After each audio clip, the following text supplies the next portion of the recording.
जीवन एक अवसर है, जीवन तथ्य नहीं है, केवल एक संभावना है।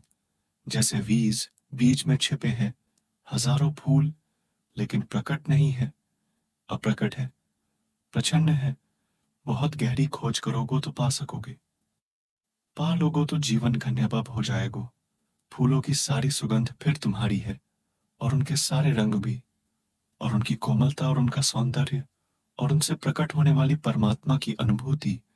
फूल तो नृत्य है, असतित्व के फूल तो आकांक्षा है, पृथ्वी की आकाश के तारों को छू लेने के लिए।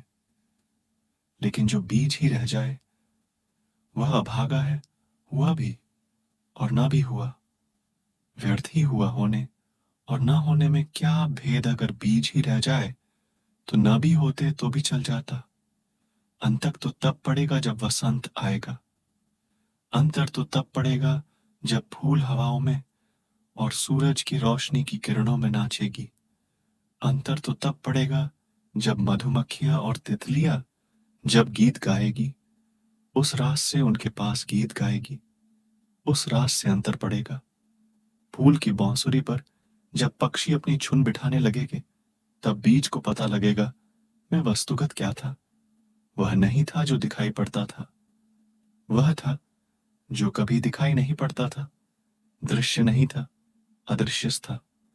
लेकिन स्मरण रहे, बीज को तोड़कर तुम फूल नहीं पा सकते हो। बीज को खंड खंड करके फूल पाना तो दूर, फूलों को संभावना भी समाप्त हो जाएगी।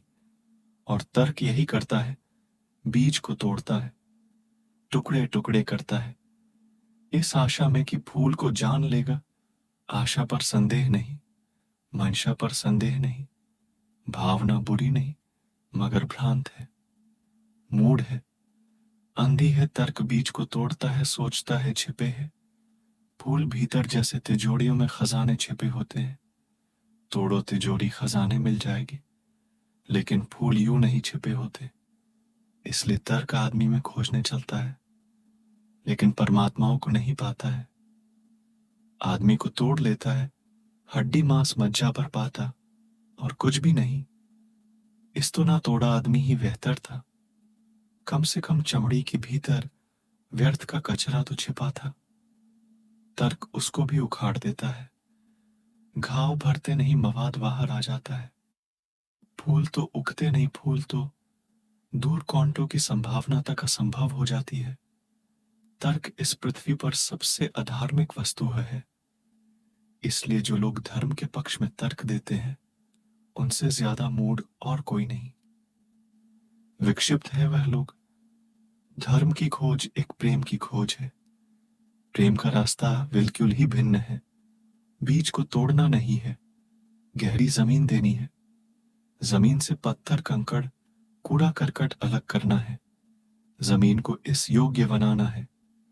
बीज को आत्मसात कर ले, खाद देनी है, पानी देना है। सूरज की किरण तो आ ही रही है, उन्हें बीज तक पहुंचने देना है।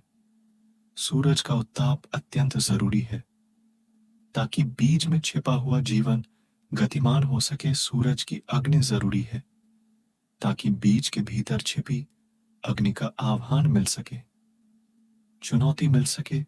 सूरज बाहर द्वार पर दस्तक देता है, और भीतर बीज की क्रांति मचनी शुरू हो जाएगी। मिट्टी पचा लेगी बीज बीज के अहंकार को, क्योंकि बीज के चारों तरफ जो परत है वही अहंकार है।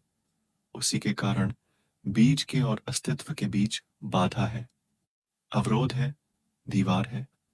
बीज जैसे बंदी है, जैसे उसके हाथ और पैरों पर जंजीर है। मिट्टी पचा लेगी।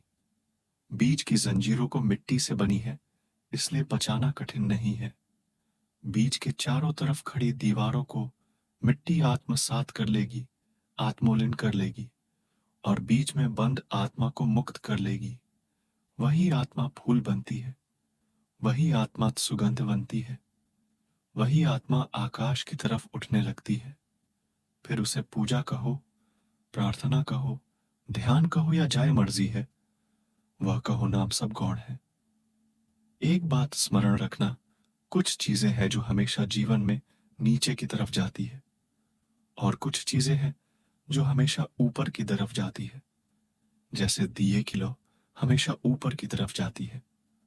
फूल की सुगंध हमेशा आकाश की तरफ जाती है। जैसे ही बीज टूटता है, तर्क से नहीं भूमि में समर्पित होकर गलता है। अपनी मर्जी से, अपनी अभिप्सा से वैसे ही क्रांति घट जाती है। एक नए जीवन का सूत्रपात होता है। अगर तुम बीज को गिराओ, बाहर से तो नीचे की तरफ जाएगा और सुगंध ऊपर की तरफ जाएगी। मिट्टी का दिया नीचे की तरफ जाएगा, लेकिन मिट्टी के दिए में जलती लो सूरज की तलाश करेगी। सूरज ही उसका स्रोत है। दिए में दो का मिलन हो रहा है, आकाश का और पृथ्वी का। बीज में भी दो का मिलन हो रहा है।